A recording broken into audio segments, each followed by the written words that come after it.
The players transfer market has been very busy, but so has been the managerial market, with a lot of new managerial appointments taking place all over Europe.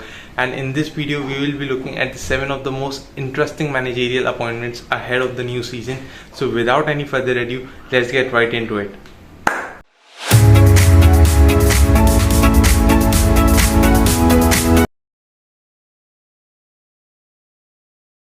At number 7, we have Enzo Maresca, the newly appointed head coach of Chelsea. As a player, he played for top clubs like Juventus and Sevilla, and he started his managerial career at Manchester City Elite Development Squad, and where he won the Premier League too, and also managed current Chelsea players such as Cole Palmer and Romeo Lavia. He also later on went on to become Pep's assistant at Man City in a season where Man City won the treble. Eventually, Leicester came calling for him, and he accepted the position as Leicester's head coach, eventually guiding them back to the Premier League by winning the championship.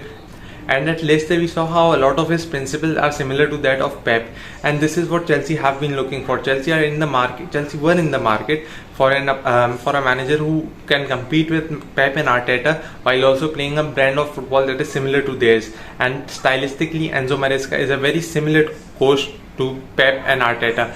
But will he be able to live up to the expectations of the new ownership with the youth squad remains to be seen.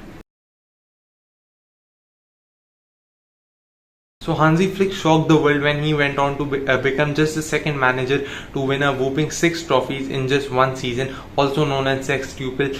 However, he left his role at Bayern to become the German national team head coach, but unfortunately after an underwhelming World Cup 2022, he was dismissed from his post as German national team manager.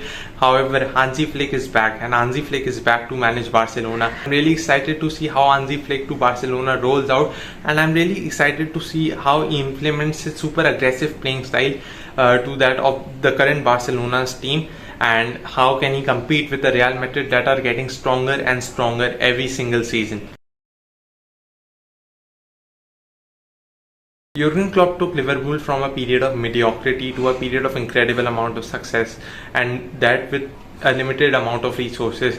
However, as soon as Klopp announces decision to leave Liverpool started to look at different managers all across Europe. However, one name stood out for them, and that was Arne Slot from Feyenoord. Arne Slot was the same manager who was able to reach the Europa Conference League final in his first season after losing out to Jose Mourinho's Roma in the final. He also went on to win the Eredivisie in his second season and has won few domestic trophies as well in the Netherlands. A charismatic personality and a good man-to-man manager, few attributes that he is very similar to Klopp. However, will he be able to replicate the same success that Klopp has achieved with Liverpool remains to be seen. Now, the reason that I'm really looking forward to watching Liverpool this season is mainly because of the new structural changes, with Michael Edwards coming back and Richard Hughes joining the club. However, making 0 transfers till now and being linked to almost no players till now is definitely a source of concern, and especially given that Liverpool squad is aging. At number 4, we have Antonio Conte to Napoli. Antonio Conte is a manager that has a very successful career both in England and in Italy and has won numerous league titles in both the countries. However, it all went downhill after joining Spurs. Antonio Conte went in such a trauma that he had to take a break of more than a year to recover from that trauma. However, Antonio Conte is back in Italy, and this time to manage Napoli, a very talented side who had a very terrible last season and was unable to defend their league title and finished 10th in the league last season. And for all the chaos that Aurelio De Laurentiis, the owner of Napoli, and Antonio Conte will create at Napoli, we will be there for it. At number 3, we have the special one, Jose Mourinho, moving to Fenerbahce, the Turkish giants. Despite having a lot of offers from Saudi Arabia, he decided to reject them all and stay in Europe with Fenerbahce. Now, Fenerbahce have been a very historic club who have won a lot of trophies throughout their history. However, they have been recently struggling a lot for the trophies, mainly due to the dominance of Galatasaray, especially in the last few years, and this has led to a lot of fans protesting as the club have been unable to fulfill the expectations of the fans. And as you can see, a lot of protests have been held in this case.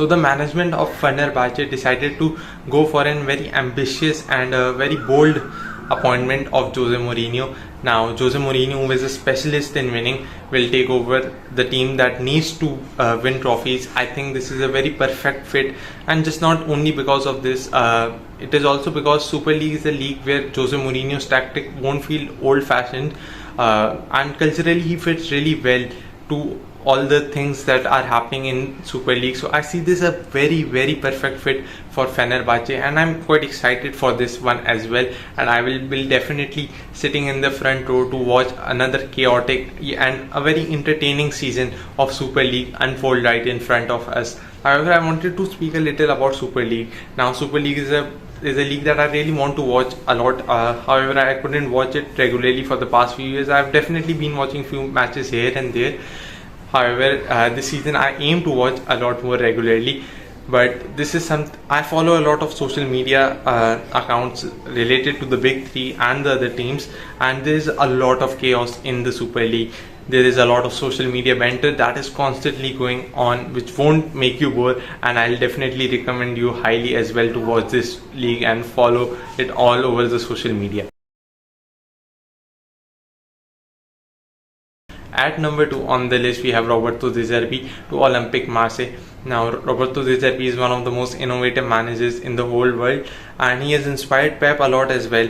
And he left a lot of fans in shock when he decided to, when he announced his departure from Brighton for an unnamed club. However, a few weeks later, it was revealed that the club was Olympique Marseille, which shocked the fans more as well, because a lot of them expected Roberto De Zerbi to stay in England and possibly move to Chelsea. However, a club in France, Olympique Marseille, a club that is rich in history. However, its history has been undershadowed by the recent success of PSG, and Olympique Marseille is definitely looking to climb back to the top of French football and possibly European football, and they have gone for a very ambitious move for Roberto De Zerbi. Now I'm looking forward to this move mainly because of a few reasons. Firstly, let's be clear that Roberto De Zerbi will increase the tactical level at Liga a lot. Another reason is that I'm really excited to see how Roberto De Zerbi adapts to the physical and a very talented league. A league that is less reliant on tactics and more reliant on talent, and how does he find a balance between this is something that I'm really excited for, and he has already gotten into a lot of controversy in recent times. And how does he manage all of this? Will Roberto De Zerbi be able to prove himself as a winner, which Fabio Capello definitely doubts? And at number 1 on our list is my personal favorite manager, Mr. Thiago Motta, who has signed for Juventus as their new manager after enjoying a very successful season with Bologna and helping them to achieve UCL qualification as well. Now, the thing that excites me most about this move is that at Juventus he will have a better quality of players, and also Juventus have a winning philosophy, and this combined with the play style and the brand of football of Thiago Motta is going to be very exciting, and I will be definitely keeping a very close eye on Juventus this season. And I definitely expect Thiago to deliver a few trophies, especially given the great transfer window they are having so far. So finally, it's time to plead guilty to the fact that I might have missed a very few interesting names on the list, especially such as Fabian Hurzeler from Brighton. So let me know few names you thought should be on the list in the comments below, and if you have made it till here, I really appreciate it. I would really appreciate it even more if you could drop a like below and subscribe to my channel. And that's it, and thanks for watching. Let's see you next time.